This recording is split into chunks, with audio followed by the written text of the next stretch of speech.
Welcome to Kenton's videos. Enjoy the video. You start by getting the tool and giving it the permissions it needs. Do this now so the app can control clicks. Once downloaded, install and grant accessibility or admin rights. This ensures reliable input.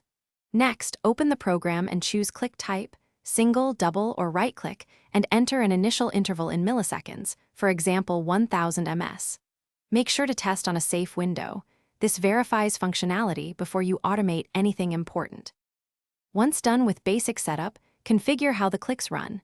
Pick a repeat count or continuous mode. Choose a sensible cap such as 10, 0, 0, 0 if needed. Then define where to click. Use cursor follow for dynamic targets, fixed coordinates for static buttons, or record a macro path for multi-step tasks.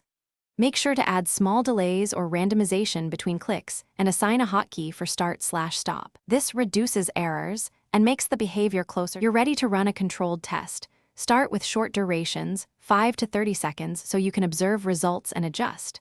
While it runs, watch system load and application focus. If the app misclicks or the system lags, stop immediately and correct settings.